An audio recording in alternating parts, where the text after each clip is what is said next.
Muy buenas tardes, señoras y señores, bienvenidos a La Explanada. En nuestro entorno habitual hemos vuelto sanos y salvos de una pieza, como se acostumbra a decir, tras nuestro periplo por los Madriles, por Madrid, la capital del reino, donde estuvimos llevándoles todo lo que sucedía en Fitur. Ahora volvemos a lo que nos gusta, a nuestros palos. Vamos a hablar de cultura, porque hoy tenemos una cita con la música. La tenemos de la mano de Elena Colina, que ya nos lo está poniendo complicado un lunes. ¿Por qué? Nos van a entender enseguida, porque hoy vamos a hablar de Arnold Schoenberg. Ahora intentaremos que ella lo diga mejor, que tiene una pronunciación austríaca envidiable. Este músico tan reconocido tuvo toda una vida marcada, bueno, pues por la tragicomedia que le llevó a ser y componer lo que conocemos de él. Y Amores Paralelos es una de las novelas en las cuales nos embarcamos hoy, de la escritora asturiana Maite Uceda. Es publicada este mes de enero y nos embarca a la Asturias de los años 30, en plena Segunda República y justo antes de la Guerra Civil. Una historia que gira en torno a dos hermanas de una familia acomodada que encarnan las tensiones políticas, sociales y sentimentales de una sociedad profundamente dividida.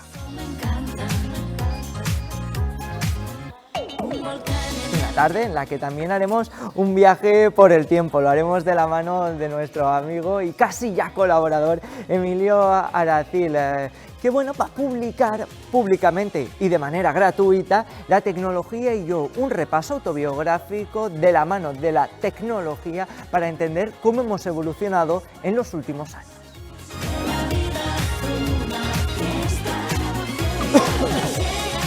Y la fiesta es uno de los protagonistas en nuestras tardes de lunes, hoy también con animales cuadrúpedos, porque la bendición del Porrate de San Antón ha tenido lugar aquí en la capital de la provincia hace apenas unas horas. El domingo estuvo marcado por estas actividades, pero muchas más que tendrán que descubrir si nos acompañan. Una dura noticia para la cultura alicantina y del comercio también. Hablamos del cierre de la FNAC. Esto será en apenas unos minutos. Mientras tanto, humilde consejo del día en los 17 segundos que dura la cabecera, es decir, la música que precede al grosso de este programa. Les damos tiempo para que vayan, cojan la merienda y se sienten frente a los televisores. ¡Vámonos!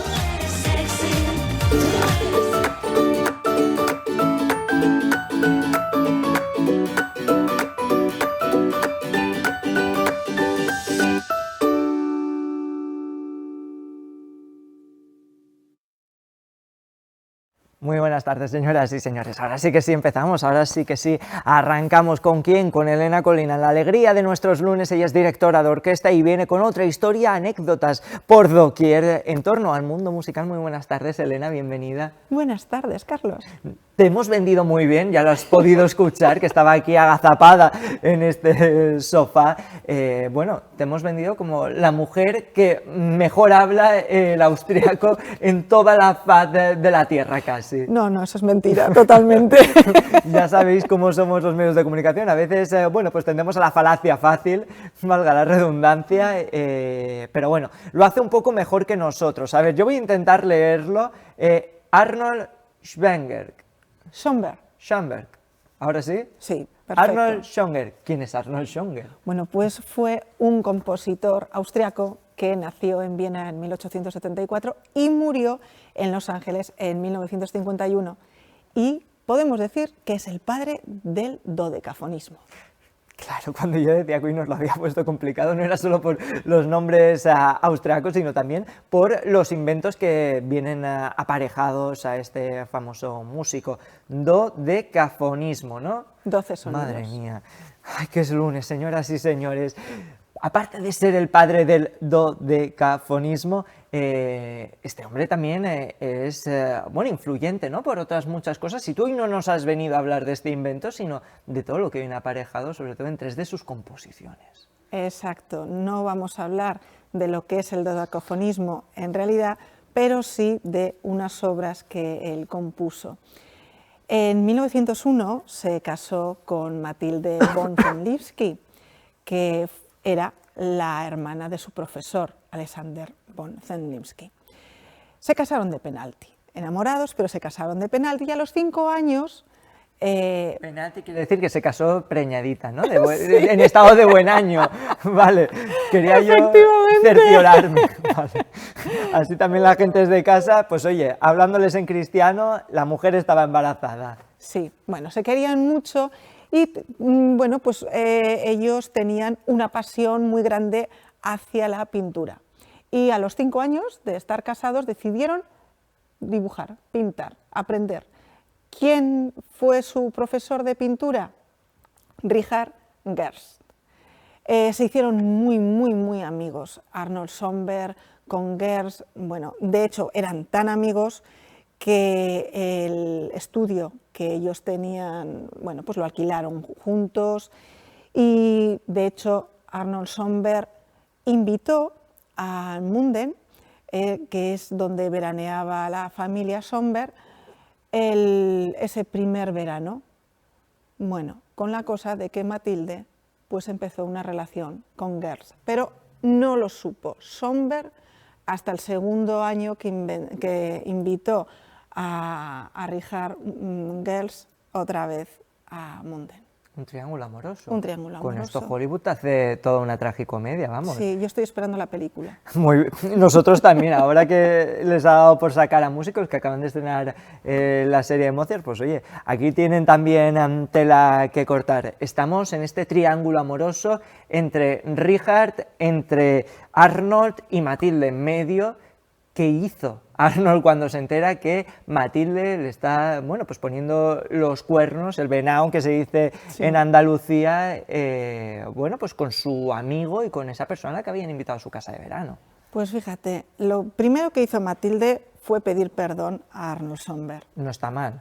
Pero él no accedió, entonces Matilde agarró y se fue esa noche al hotel con Gerst. Claro, al día siguiente se fueron Gerst y Matilde a Viena. Estuvo 3 días y 3 noches con Gerst y después volvió con su marido, con Arnold Schoenberg.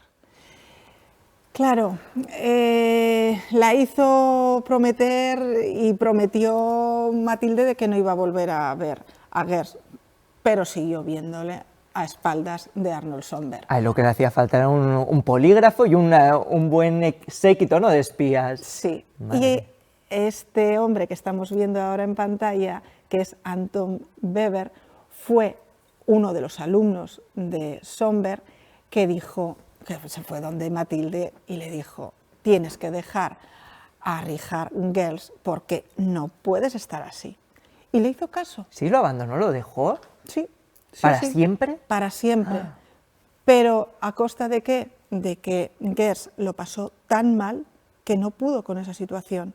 Y frente a un espejo, como el que estamos viendo ahora, bueno, pues se suicidó. Vamos, que dejó de verlo porque el otro se quitó del camino. Efectivamente, de hecho... Se lo puso fácil, al menos. Sí, de hecho Matilde le dijo al hermano del pintor que lo mejor que podía haber hecho Richard Gerst era haberse suicidado, porque si no este triángulo no se hubiese acabado jamás. ¿Y Arnold, sí, qué hizo en ese momento? Pues Arnold Schoenberg evidentemente se entristeció porque también era su amigo. De hecho, todos los años iban a ver y ponerle flores a su tumba. Y la cosa es que él, pensando en Gerst, bueno, pues compuso La mano bendecida y anteriormente La espera. Son 2 obras que digamos que fueron como pensando en Gerst, ¿no? Después, a los años, Matilde murió y al año siguiente conoció a la hermana. Es que a Arnold Schoenberg le gustaban las hermanas de los músicos. Pequeños defectillos, ¿no?, que tenemos. Pues conoció a la hermana de Collis, del violinista, Gertrude Collis, que no hay que confundir con Gertrude Schoenberg, porque ella también firmaba como Gertrude. Adoptó, ¿no?, el apellido, claro, de su marido. Digamos que Gertrude Schoenberg, Collis, fue muy importante para Schoenberg porque le ayudaba en la interpretación y de hecho hay que decir que fue ella, bajo el seudónimo de Max Blonda, porque una mujer en aquella época no hubiese sido aceptada, pues al libreto de la primera comedia del dodecafonismo que compuso Arnold Schoenberg. Oye, qué bonito, ¿no? Y cómo también marca de alguna manera la historia de sus propias vidas a sus composiciones, al arte, a la música, de auténticos genios que han pasado realmente a la historia. Sí, fue de hoy a mañana, fue esa ópera la que hizo, bueno, era como una nueva vida con esta mujer que nada tenía que ver, bueno, pues con todo el tormento que había pasado con Matilde von Zelnimsky. Matilde, vamos, le harán un biopic o al menos, ¿cómo se llama esto que ahora hacen tanto? Cuando un spin-off, que también lo merecería. Elena Colina, tú también te mereces un spin-off y todo, vamos, los minutos de televisión del mundo, porque escucharte es un auténtico placer. Gracias de verdad. Muchas gracias, Carlos. Y fíjate, hoy traemos un libro y a una autora que, bueno, pues que acaba de publicar y se llama Los amores paralelos. Algo le pasó igual a Matilde, ¿eh? Sí. Pues vámonos a conectar ya con Maite Uceda y esos amores paralelos. Nada tiene que ver con la música, aunque, oye, lo podríamos quizás relacionar. Muy buenas tardes, Maite, bienvenida a La Explanada. Hola, buenas tardes, ¿qué tal? Un placer. Vuelves de nuevo a estar en nuestras estanterías, en las librerías, vuelves de nuevo a publicar, lo haces de la mano de Planeta y bueno, pues con una obra que se llama Los amores paralelos y que nos traslada a los años 30 del siglo pasado, a Asturias, una tierra que creo y tenemos la convicción conoces muy bien. Sí, un poquito la conozco, ¿no? Soy asturiana y bueno, la historia esta yo creo que es mi historia más cercana y más íntima porque aparte de ser asturiana, tengo parte de la familia que fue minera. Entonces, digamos que me roza, ¿no? En los dos aspectos. ¿Cuándo decidiste que ibas a situar tu novela en esa Asturias de los años 30, una época un tanto convulsa, ¿no?, para el norte del país y en general, ¿no?, para la sociedad española en esa antesala de lo que luego se convertiría la guerra civil, que ha eclipsado ya todo y parece que el siglo pasado lo podamos resumir en 6 años de guerra y 10 de posguerra? Sí, exactamente. A mí me interesaba mucho ese episodio de la Revolución de Asturias de 1934. Digo de Asturias porque sí es cierto que fue un conflicto y una huelga general revolucionaria a nivel nacional, pero fue en Asturias donde más impacto tuvo, ¿no?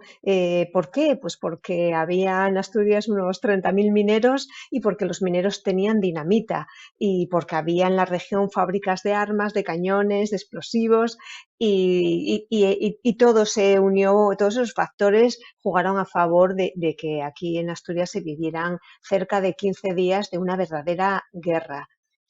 Todo esto, bueno, pues te apoyas, ¿no?, en la historia de dos mujeres, de sus decisiones en el amor y cómo esto influye a su propia relación y a la manera en la que se enfrentan a su futuro. Hablamos de Fanny y Lina, dos mujeres que, bueno, pues apuestan a establecer sus relaciones en bandos completamente contrarios. Una se va con un guardia civil y la otra se va pues, con un obrero, con uno de esos tantos mineros anarquistas que había en aquella época. Exactamente. Yo me interesaba explicar esta historia desde dos puntos de vista muy distintos, ¿no? Quería llegar a comprender a las dos partes. Bueno, a los mineros por cercanía, bueno, digamos que me siento más afín a ellos por sus reivindicaciones, ¿no? Aunque las formas en que lo hicieron tan violentas, pues siempre tienen un pozo de censura, ¿no? Pero también hay que analizar el contexto en el que vivían de pobreza, en un ambiente súper contaminado y con bueno, una exposición diaria al peligro. Pero por eso escogí a dos familias, una familia de Oviedo, de la capital, que tiene una vida acomodada, con dos hijas en edad de casarse, y luego la otra familia que pertenece a la comarca minera, que a unos 20 y pocos kilómetros de Oviedo, o sea, son contextos, escenarios muy cercanos y a la vez muy alejados, porque no hay nada más distinto de la capital que esas zonas industrializadas y llenas de minas que es las cuencas del río Nalón y del río Caudal, ¿no? Y me sirvieron estas dos familias para explicar, ¿no?, desde las dos vertientes toda esta conflictividad que había en los años 30, porque era un contexto muy complejo social, político, de polarización extrema y bueno, a través de las dos familias pues se comprende un poco mejor, se comprenden los hechos. Esa polarización a la que ya nos hemos acostumbrado, pero que en este libro nos damos cuenta que poco tiene que ver con la de ahora. Sí que tiene que ver mucho esa, bueno, pues guerra de clases, ¿no? Y las diferentes clases evidenciadas en este libro, que pese a que se presentan, ¿no?, como un telón de fondo, se convierten también en grandes protagonistas de las páginas de los amores paralelos. Totalmente, porque los prejuicios de clase en aquella época no solamente existían de la clase, digamos, acomodada hacia la clase trabajadora, la clase obrera, sino que desde la clase obrera se veía con muy malos ojos pues, a la burguesía capitalista, ¿no?, que ellos situaban en las ciudades porque los consideraban el azote del obrero.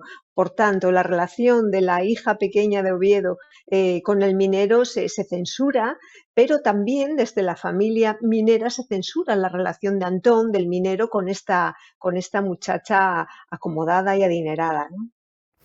Muy importante, y en las páginas de este libro se nota que hay un gran proceso de documentación, no es para menos. Te hemos escuchado en alguna entrevista que dices que has dedicado más de 2 años a escribir las páginas de esta novela. ¿Cómo ha sido todo ese proceso de documentación? Te hemos escuchado ya en algún momento decir en esta entrevista: hombre, es que yo vengo de familia minera, con ese tono orgulloso, pero también sabemos que de profesionalidad, ¿no?, porque al final eso también te habrá influido en este bello proceso de escritura.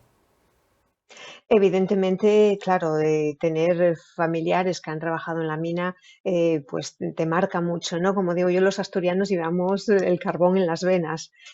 Casi todos tenemos un pariente o alguien, amigos. Yo tengo muchos amigos en las cuencas mineras y a través de ellos, pues es más fácil hacerte con el contexto, ¿no? Sobre todo cuando has oído a tus familiares, pues hablar y les has visto cómo han sido sus vidas dedicadas a la minería. Entonces, esa parte fue más sencilla por la cercanía. Lo más complejo, y de ahí tal vez viene el tiempo, ¿no?, que uno puede dedicar a una historia, el contexto social y político de aquellos años 30, que parece que yo tengo la sensación de que son muy desconocidos, porque es como si la guerra civil ejerciera como un muro ahí de contención hacia lo que hay inmediatamente detrás, ¿no? Y me doy cuenta de lo desconocidos que son aquellos años, incluso para mí, cuando uno profundiza o intenta profundizar a través de la bibliografía, a través de los diarios y de los protagonistas de Azaña, de Alcalá Zamora, ¿no?, de todos estos protagonistas que en primera persona lo vivieron y dejaron, ¿no?, sus diarios escritos y sus memorias, pues a poco uno se va haciendo con el contexto, pero ha sido como picar piedra, ¿no?, poco a poco, intentando apartar y dejando a un lado cualquier tipo de ideología, que ha sido tal vez lo más complicado, ¿no?, de separar, como si quisiera separar estas ideas para llegar bueno, lo que se podría considerar la realidad y la verdad de lo que eran aquellos años. Por desgracia quedan ya cada vez menos mineros, pero alguno sigue en activo, sobre todo en esta parte de España. ¿Has tenido la oportunidad de hablar con alguno de ellos? ¿Has podido tener alguna entrevista con los mineros de hoy día para que te cuenten también la situación y te sirviera de alguna manera a ti de fuente de inspiración? Totalmente. Bueno, en primer lugar, mi padre trabajó de lo que en la minería se llama guaje, ¿no? En Asturias a los niños los llamamos a todos guajes, ¿no? Pero en el contexto de la minería, el guaje era el niño que ejercía las labores de ayudante de los picadores o que estaba en los lavaderos lavando el carbón. Mi padre trabajó durante unos años y algunas de las anécdotas que él me contó están reflejadas en el libro. Y por otro lado, tengo un amigo de uno de los últimos mineros ya que trabajaron en las minas antes de que se desmantelara la industria, que trabajó toda su vida en la mina, y él fue realmente quien me guió a través de esos túneles y esas galerías y me explicó cómo era la vida o cómo podría ser en aquellos años, ¿no? Y hay muchas anécdotas que él me contó y están también plasmadas, trasladándolo al contexto de los años 30, pero están ahí plasmadas. Oye, qué interesante y qué viajes, estos amores paralelos para aquella gente, bueno, pues que ahora se va a embarcar también en esta aventura, que se va a adentrar al corazón minero. ¿Qué te gustaría que quedara cuando hayan atravesado todas las páginas del libro, hayan ido hasta las profundidades de los amores paralelos?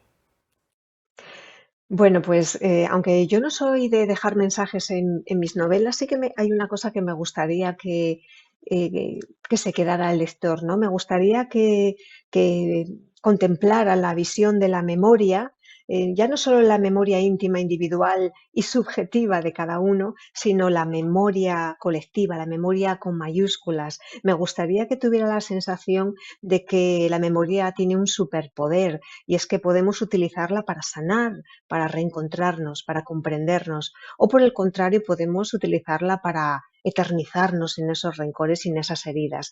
Y yo creo que lo más sensato y lo más inteligente pues es utilizarla para sanarnos, ¿no? Esa reconciliación a veces tan necesaria. Gracias de verdad, Maite Uceda, y estos amores paralelos que, vamos, invitamos desde aquí a que se lo lean y descubran, bueno, pues la belleza de la literatura de tu mano. Gracias de verdad. Muchas gracias, un abrazo.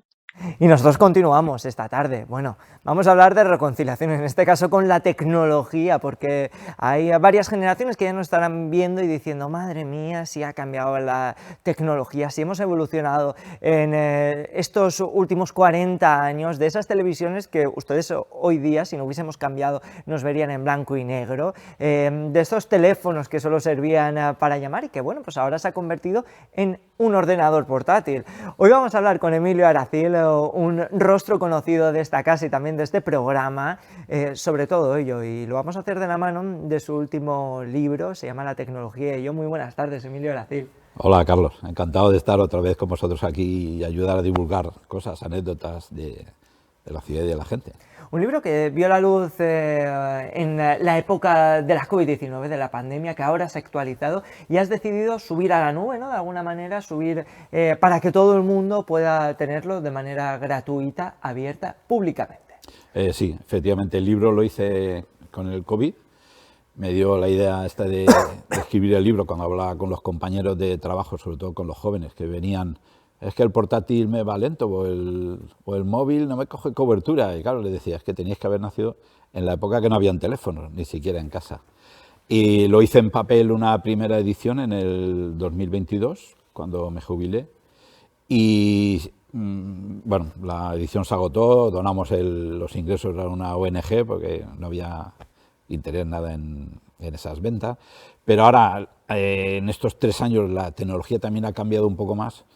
Y gracias a estar jubilado tenía tiempo y me dio por actualizar un poco el libro y ponerlo en un formato que todo el mundo se lo pudiera descargar. Lo he hecho en PDF, entonces esta noche, después de la entrevista con vosotros y la presentación, voy a ver si lo puedo subir a YouTube para que la gente se lo pueda descargar y leerlo en el móvil, en el PC, en una tablet y totalmente gratuito, por supuesto. Nosotros lo hemos leído en el ordenador.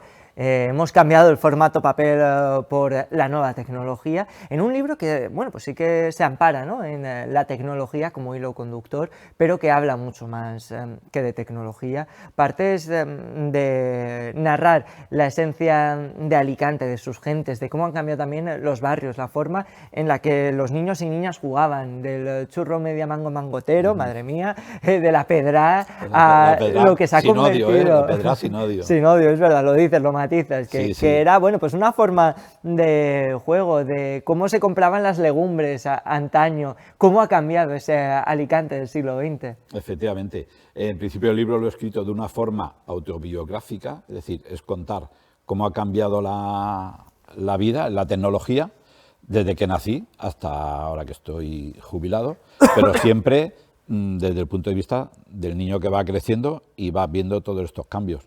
En los barrios yo me acuerdo de ir a los pequeños comercios que habían y mi madre me encargaba lentejas, habichuelas, me las envolvían en un papel, nada de cosas de bolsas de plástico y demás, nos fiaban, luego le pagabas a final de mes, nos conocíamos todos.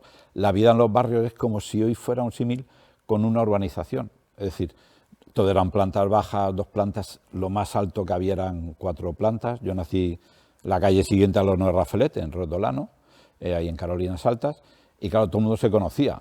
Las calles no había casi circulación, estaban sin asfaltar, entonces los niños jugábamos en la calle. Hoy en día eso es a lo mejor una urbanización, pero en eso hemos cambiado porque claro, nos veíamos con los críos de la calle detrás, jugábamos a fútbol en un bancal, jugábamos a las chapas, hacíamos alguna pedrega que era alcanzar al otro, sí, pero sin odio, luego nos veíamos y seguíamos jugando.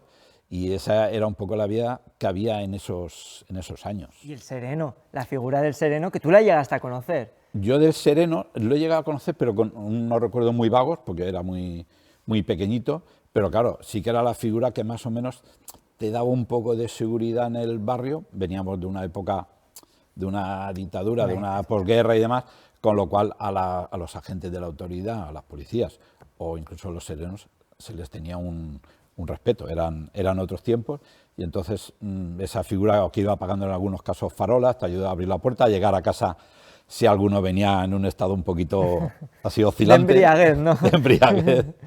Hablas de reciclaje, bueno, pues que al final sí que desde las instituciones se apoya mucho y bueno, pues se promociona, pero que no ha sido la panacea del siglo XXI, porque esto ya existía de antes y se pensaba mucho en ello. De hecho, tú lo vinculas incluso con las hogueras, que las hogueras no tenían nada que ver con estos monumentos que vemos ahora en la calle, sino que eran también montones de muebles reciclados, de cosas que la gente no quería. Claro, el tema del reciclaje, bueno, en muchos casos habían traperías, gente donde le llevabas el cartón y se lo podías vender, por el cristal te cobraban cuando lo llevabas, o sea, cuando lo llevabas te devolvían, o sea, era una forma de reciclar. En las hogueras, estaban las hogueras como ahora, no se hacía con corcho y demás, las hogueras se hacían con cartón y madera, y en los barrios, muchos de los críos pequeños, o bien con enseres de casa, con maderas, hacíamos hogueras en bancales en los barrios que teníamos estos sitios. A lo mejor en el centro no se podía tanto. Y luego las hogueras, pues no es como ahora que están los mesones restaurantes. Vale, sí, ¿no? Claro, eran las hogueras, venían a cobrarte a casa La cuota. La cuota, tú pagabas y estabas inscrito en la hoguera. Entonces se veía de otra manera. Incluso una cosa curiosa que sí que la recuerdo, es que cuando llegaba la hora de la palmera, Alicante se apagaba, casi en su totalidad. Con lo cual tenías toda la ciudad a oscuras, casi toda, y veías la palmera desde cualquier lado. Tampoco habían edificios altos como ahora. Entonces eso sí que lo recuerdo como una cosa curiosa. Y luego pues todos los chavales alrededor de las maderas, pues a saltar, correr, Dar la vuelta. Que dar la también... vuelta, algunos se caían en la hoguera, sobre todo los padres que ya eran más mayores. Qué interesante, ¿no? Cómo hemos evolucionado en tan poco tiempo al final. No ha pasado tanto Sí. y bueno, pues ha sido abismal como Alicante y el mundo pues ha ido de alguna manera avanzando, ¿no? Evolucionando a través también de su tecnología. Una tecnología que en un principio era bastante rudimentaria, pero que existía, los teléfonos móviles, por ejemplo, las cabinas de teléfono, que pensamos que esto era una cosa de Inglaterra. Sí, sí. La nueva generación. No, aquí teníamos nuestras cabinas de telefónica. Claro, es que hemos pasado primero de no tener televisiones a tener televisión en blanco y negro, como has comentado antes, y con una cadena, Televisión Española, y ya está. En las casas en las que había teléfono, tenías un teléfono. Es decir, tenías que hablar con la gente, con tus amigos y con tus padres al lado. Y encima se cobraba por minutos y por segundos, cuelga ya, que ya la verás mañana. Y claro, al amigo o a la amiga, sobre todo a la novia, la veía al cabo de los 3 días. No habían móviles y en la calle solo estaban las cabinas. Las cabinas, igual que el teléfono de casa, era de círculo, tenías que ir dando cada número. Si te equivocabas, como tuviera un 8 o un 9, volvías a empezar. Y claro, te tirabas ahí 1 hora para marcar un teléfono. No había otra tecnología, no había otra forma de llamar. Se te comían las monedas, etcétera. O sea que... Los coches entonces eran también, bueno, pues un privilegio que no todas las familias tenían la posibilidad de alcanzar, y si había un rey en las carreteras españolas, ese era el SEAT 600. El 600. Yo me acuerdo, mi padre estuvo 1 o 2 años en lista de espera, y en el año 67 creo que fue, compró un SEAT 600. Y claro, aquello ya cambiaba porque ya te podías mover, podías ir a muchos sitios que antes la gente no podía ir, porque no había los transportes públicos de ahora. Entonces ya nos permitía ir con la familia pues a la playa, a la montaña de excursión, al campo a comer, etcétera. Pues es que no habían casi coches. El 600 fue el que popularizó o permitió a la clase media salir prácticamente. Hablas también, bueno, pues del servicio militar, también de los colegios, de las aulas, nada que ver con lo de hoy día, donde, bueno, pues la disciplina era una de las protagonistas también, donde si no sabías la respuesta, pues atenerse a las consecuencias. A ver, también hay que ponerlo en el contexto histórico, es decir, no lo que se hacía antes lo ves ahora y es casi inviable hasta que se permita. Pero aquí el profesor iba al colegio Don Baró, en Alcalá Galiano, y cuando nos preguntaba 2 a la vez por los ríos de España y te equivocabas, pues te caía algún bofetón a mano abierta. O sea, hablas de bofetones, no de la regla, pero yo ayer la regla también, con sí, mi padre decía la regla. La regla también te daban. Lo que pasa es que aquí, como ya éramos también más mayores, ya teníamos unos 10 años o por ahí, entonces ahí era bofetón a mano abierta. Tampoco... Pero claro, en esa época no era tan raro. Y luego una cosa que hoy ni se plantea, cuando venían las madres a recogernos, prácticamente el 99% eran madres las que venían a recogernos a la hora de comer, no habían comedores, había una frase lapidaria cuando salía el profesor a la puerta, con todas las madres allí para recoger, y decía: fulanito, fulanito y fulanito no van a casa a comer porque se han portado mal. Y las madres se volvían para casa, tú te quedabas ahí sin comer. No cuestionaban nada. No, aquí no se cuestionaba nada. Se cuestionaba luego a ti cuando volvías a casa, que te decían: ¿qué has hecho para que te hayan castigado? Y entonces ahí ni comíamos y normalmente nos ponían a hacer 1000 veces no volveré a hablar en clase. Utilizamos tecnología, pues juntábamos 3 o 4 minas de bolis Bic con fixo y ya hacíamos 4 líneas a la vez, que si no, 1000 líneas dan para mucho, ¿eh? Tetexa es una de las empresas que a ti personalmente te marcaron la vida. También de aquí surge tu pasión, incluso la inspiración temprana de lo que hoy es este libro. Tú lo escribes como si fuera la NASA. Sí, a ver, también poniéndolo en la fecha, en el contexto histórico, estamos hablando del año 75, acabó el colegio. La frase de la época era: si no quieres estudiar, pues a trabajar. Aquí no habían otras opciones. Mi padre era ebanista, entonces conocía a mucha gente y habló con el dueño, con el socio de una empresa que estaba en la Plaza de Galicia con Eusebio Semper haciendo esquinas, se llamaba Centro Técnico de Proceso de Datos. Claro, cuando yo llego allí, si nos ponemos en esa época, no existía la informática como la conocemos. Solo tenían ordenadores los 4 bancos que habían en España, 2 o 3 multinacionales, como el aluminio cuando estaba aquí, y esta empresa, que en la época serían un ordenador ahora de unos 4 o 5 millones de euros, y entonces es el que le hacía los trabajos de contabilidad de nóminas a las empresas grandes. O sea, no existía ni el PC, ni los Astra, ni los Commodore que salieron después, no existía la informática personal.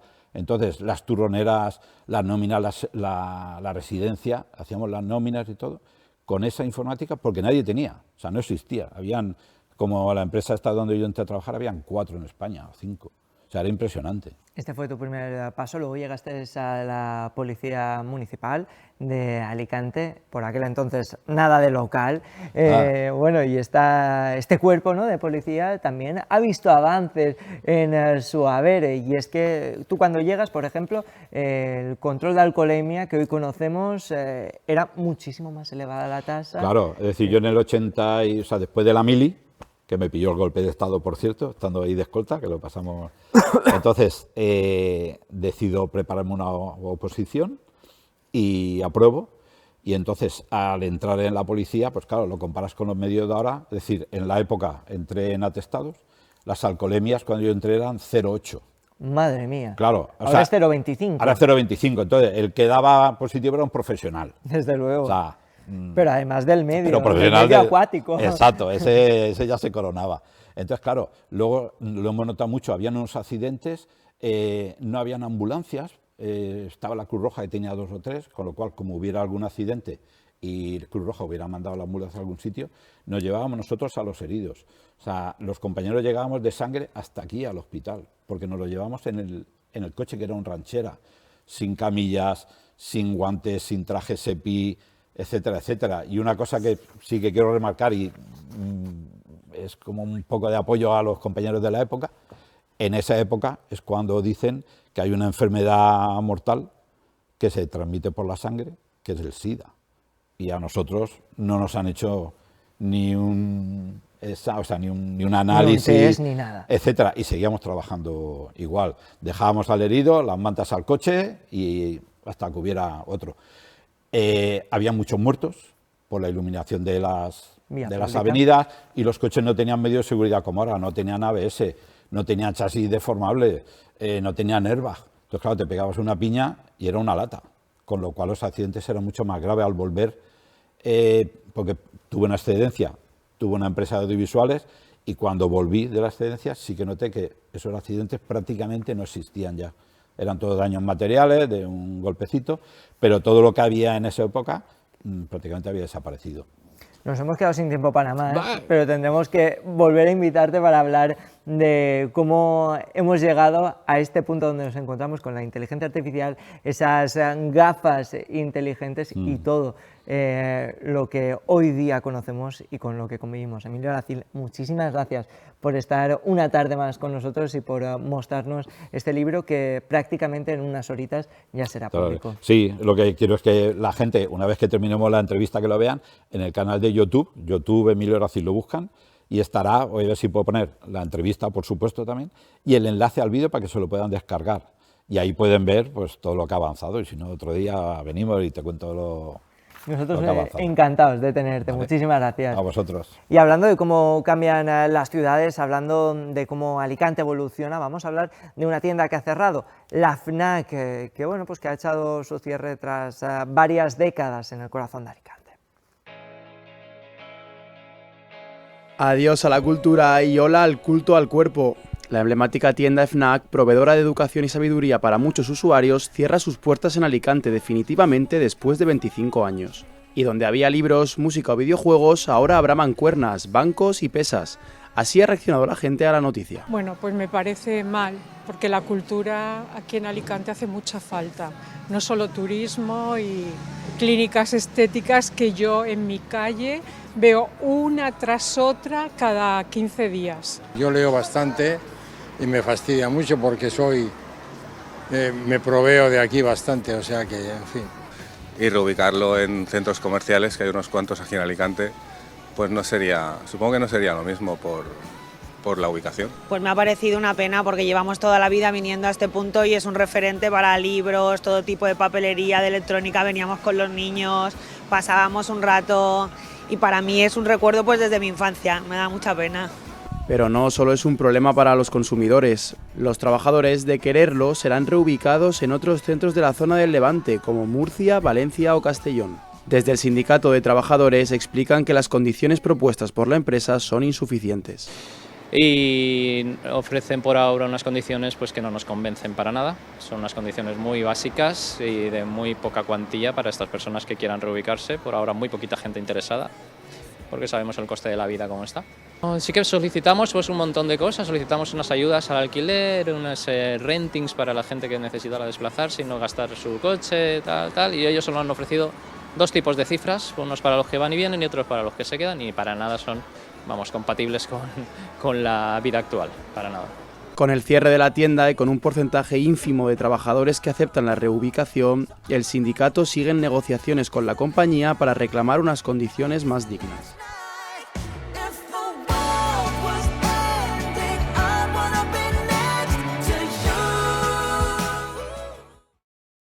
Ahí estábamos viendo que cierra la FNAC con todo el dolor del corazón.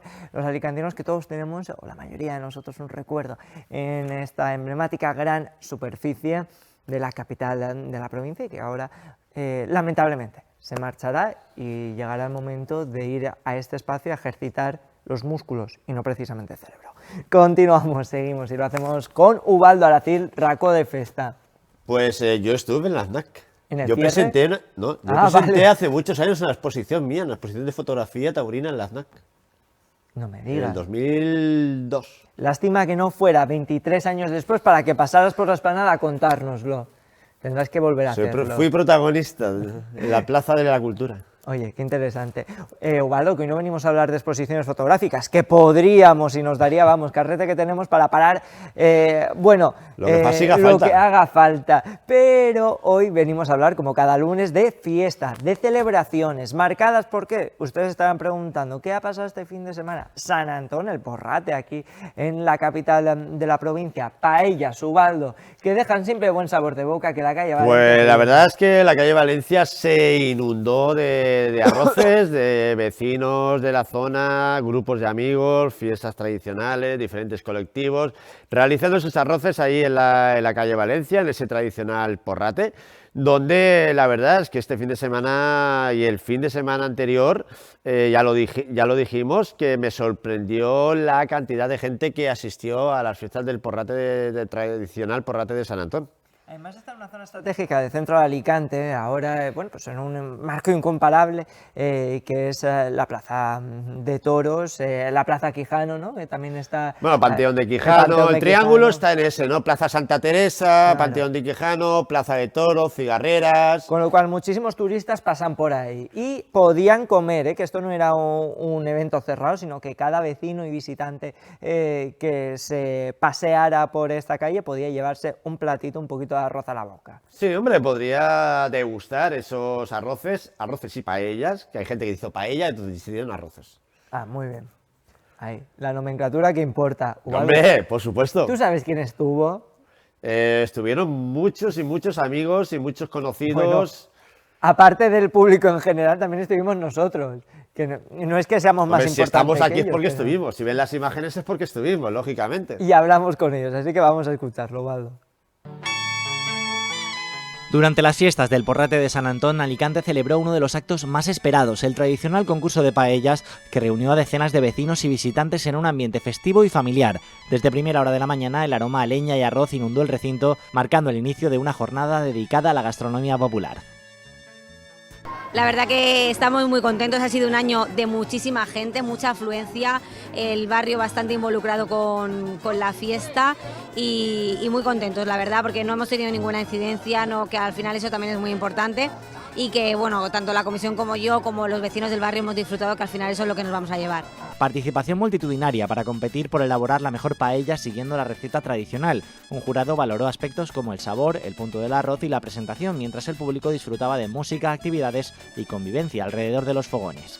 El concurso se consolidó un año más como uno de los grandes atractivos del Porrate de San Antón, reforzando las tradiciones locales y el espíritu de comunidad.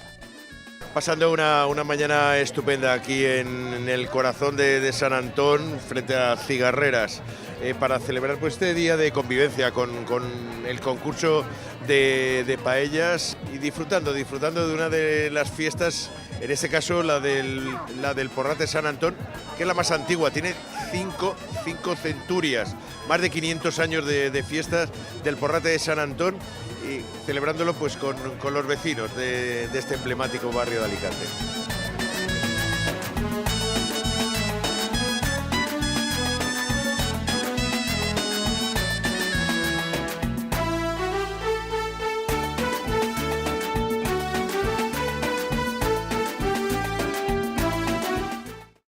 Ahí estábamos viendo esos arroces, qué buena pinta tenían, pimientitos, garbanzos, ingredientes que no pueden faltar en un arroz alicantino. Estaba yo oliéndolo, me fui para allá después porque estaba oliéndolo desde la Plaza de Toros, con eso te lo digo todo.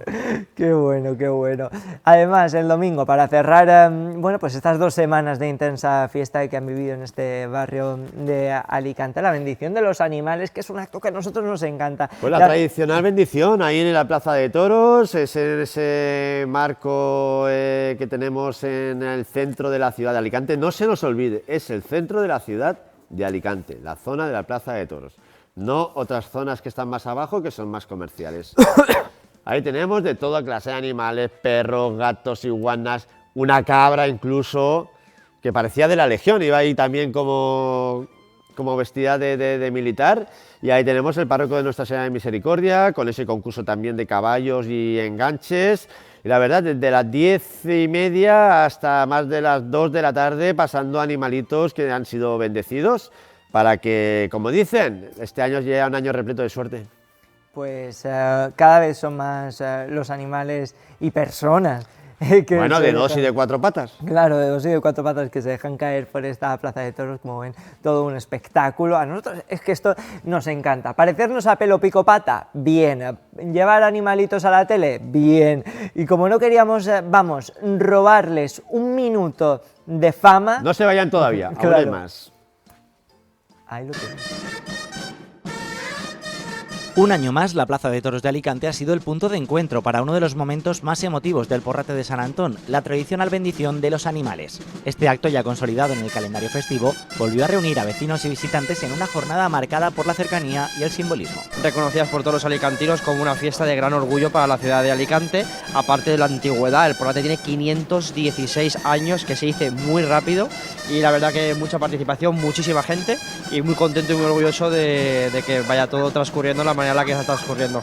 Multitud de alicantinos se acercaron al coso taurino acompañados de sus mascotas para participar en este rito popular. Familias enteras y amantes de los animales compartieron un ambiente festivo en el que se mezclaron devoción, tradición y convivencia.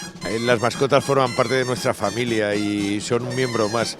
Y esta tradición ya de tantísimos cientos de años, pues la cumplimos un año más. Por el ruedo desfilaron animales de todo tipo y tamaño, reflejando la diversidad de mascotas presentes en los hogares de la ciudad. Disfrutando junto al resto de las familias alicantinas que han venido con sus mascotas desde primera hora de la mañana para ver a San Antón, cómo bendecía a todos los animales, esa exhibición ecuestre que nos ha dejado sin palabras, y que yo creo que es un día, pues sobre todo, muy bonito para poder disfrutar junto a toda la familia, incluidos nuestros animales. Con este acto se pone punto y final a las fiestas del Porrate de San Antón, una celebración profundamente arraigada en este barrio de Alicante.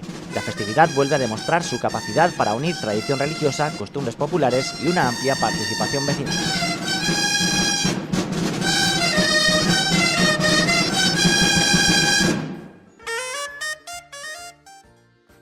Oye, que los perritos estaban de peluquería como las señoras que los llevaban y los señores. Vamos, arreglado, maquillado, cardado hecho, ¿no? O sea, vamos, más cuidados que algunas personas. Si alguien nos quiere adoptar, no somos cuadrúpedos, pero podríamos serlo si nos dejan esos cabellos estilosos. Y nosotros seguimos, no paramos. Comemos mucho, ¿eh? También vamos a detenernos en Foc Italén, en las hogueras de Alicante, porque han salido de nuevo a las calles, por así decirlo. Han vuelto a organizar un evento, en este caso en torno al talento de fogueres y barraquers. Bueno, pues 8 participantes en ese espectáculo nuevo que se ha creado este año, en ese Foc Italén. 8 participantes, 8 talentos y los 8 indultados. Es decir, no un ganador, sino 8. También lo han hecho los 8. No va a haber eliminatoria entonces, o sea, vamos a tener una final con ¿cuánto? ¿Con 40 talents? 16 serán, ¿no? Si son 2 jornadas. Este fin de semana y el día 1. Es decir, la semana que viene. Correcto, entonces yo me imagino que para la semana que viene se creará ya una final, o será una final de 16.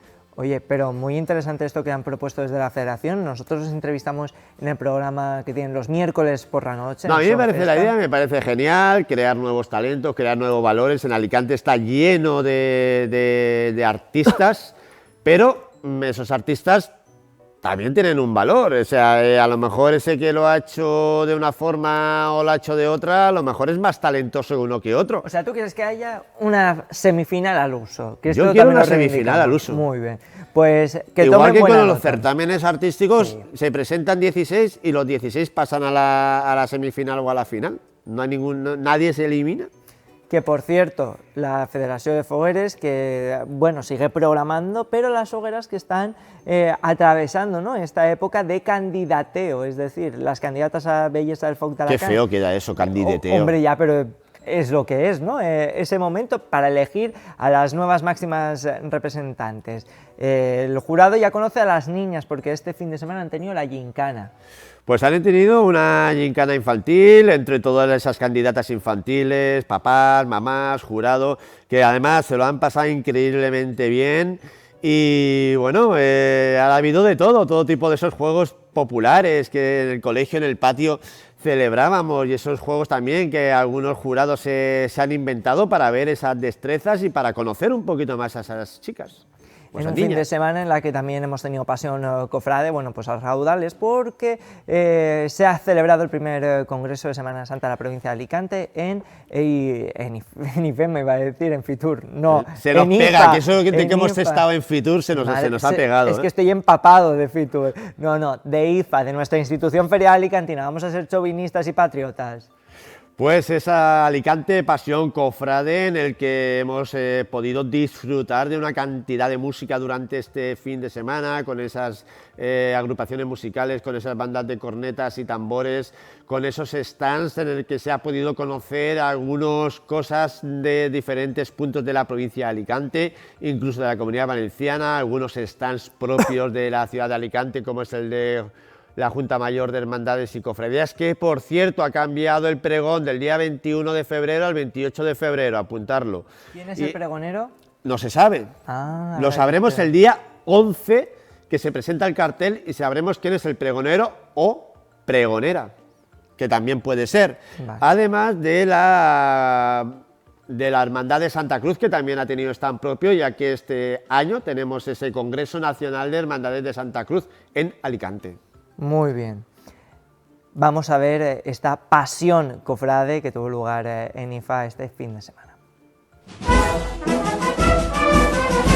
Alicante es cofrade y se ha demostrado este fin de semana con las 3.500 personas que han visitado el Instituto Ferial Alicantino para vivir la primera edición de Alicante Pasión Cofrade, una feria que ha puesto en valor la Semana Santa alicantina. Y es un punto de unión para toda lo que es la provincia de Alicante, ¿no? en el mundo de la Semana Santa. Me parece genial, la verdad es que un reencuentro, de hecho estoy viendo compañeros míos de Almoradí, de Albatera, de aquí de Alicante, de Elche. Magnífico, magnífico, un punto de encuentro muy bueno. Unas jornadas que han contado con la mejor banda sonora posible, 22 agrupaciones musicales procedentes de varias provincias españolas. Bandas como esta proveniente de Oliva, que ha congregado a cientos de personas.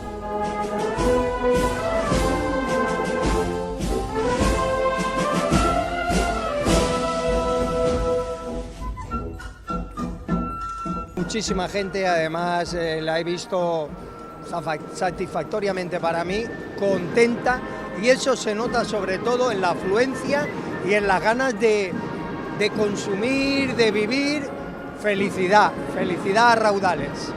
Pero no solo música, los asistentes han podido conocer celebraciones y elementos de la Semana Santa de otras localidades. He visto mucha variedad, bueno, muy variado, ¿no? Todos los stands, había de todo, hay de todo, y la verdad es que es magnífico, un acierto.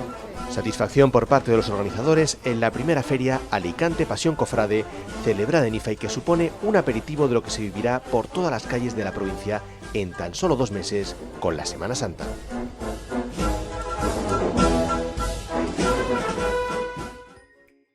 Bueno, qué maravilla, qué ganas tenemos de que vuelvan a hacer una segunda. Incienso, la verdad es que terminan Reyes y ya huele a incienso.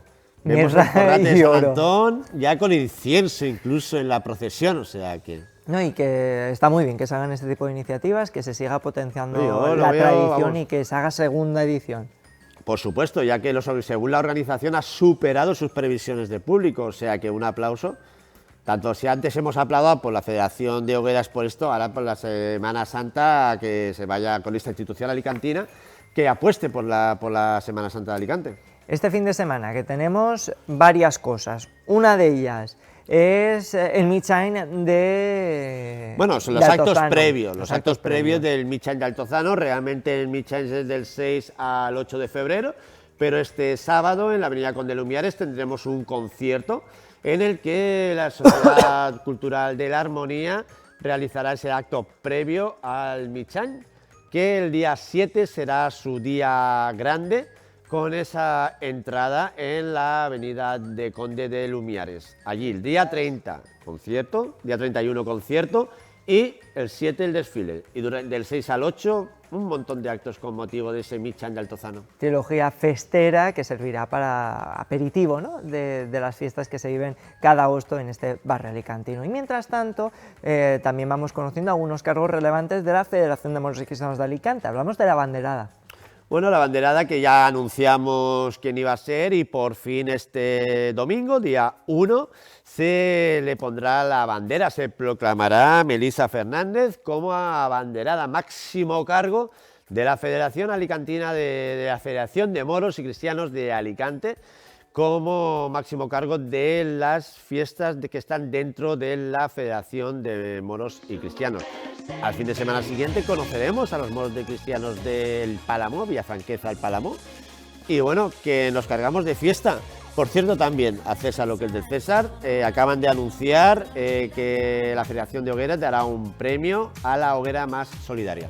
Qué interesante. Pues con esto nos vamos a quedar. Gracias por llevar por bandera la simpatía y la información. Gracias, Ubaldo. Ahora, también un tirón de orejas porque rápido que nos quedamos sin tiempo. Me ha faltado mucha información de las fiestas de Alicante en Fitur. Si es que no han ido.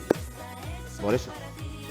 Pues tirón de orejas, queda Ubaldo. Nosotros no se lo damos porque mañana esperemos vuelvan con nosotros a partir de las 5:30 de la tarde, que volveremos con más información, con más actualidad, con más cultura y sobre todo, marca de la casa, el entretenimiento. Hasta la vista, descansen, cuídense, adiós.